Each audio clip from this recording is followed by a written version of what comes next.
Hey everybody, and happy holidays. It's the Thursday before Christmas, 2013. I believe today's the 18th, 19th. It's actually December 19th. And I'm going to make some of my salsa. And there are the ingredients. I get a lot of compliments on it. We use it up at home. I really haven't given too much of it away.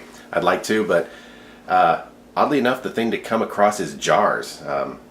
Little tiny jars. I really don't want to spend any money, but if I did have them, I would probably give them away and as gifts. But it's really, really good. It's just tomato sauce, garlic, cilantro. Well, I'll show you the ingredients here in just a second, how to make it. It's really, really good. It can be a little hot. I used a ghost pepper a few months ago. I found a ghost pepper down at the farmer's market, and those things are no joke, man. No joke at all. I used 2 habaneros for 60 ounces, and it works out just right. It's got some heat, but you can handle it. It's pretty good. Let's get started. Here's the ingredients. 4 garlic cloves, 2 habaneros, 1/2 a bunch of cilantro, 2 29-ounce cans of tomato sauce. I like Contadina, and I'll tell you why in a minute. And depending on your tomato sauce, salt or no salt. I generally don't use salt, but if I do, if I like it a little bit more tasty, I'll use maybe 1 heaping teaspoon for 60 ounces. It's really not a lot.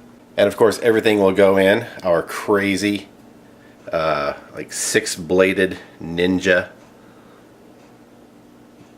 blender. The reason I like to use Contadina tomato sauce is I found that it does not gel up.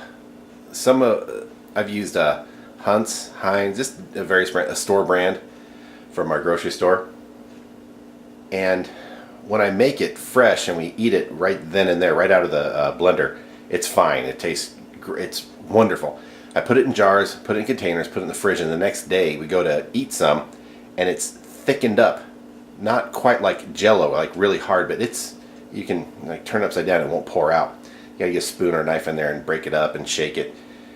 And it doesn't affect the quality or the taste. It just gels up. I don't know what the ingredient is that is responsible for that, but I found that Contadina does not do that, so that's why I use the Contadina. And it's fun to say, Contadina.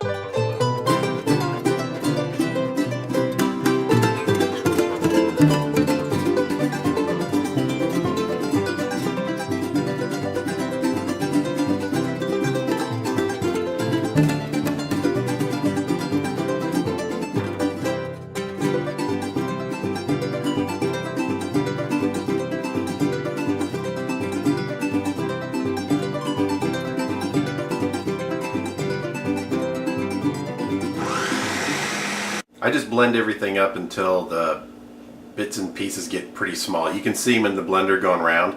The garlic chunks are kind of big, and then you start seeing them getting small. And the cilantro, I don't care too much about that. It breaks it up so that you get all the good tasting oils and whatnot. And that's really about it. When it looks like that, it's done. I just pour them into jars.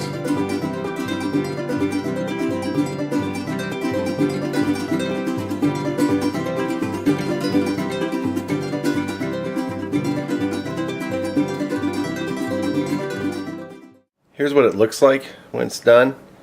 That gives you an idea.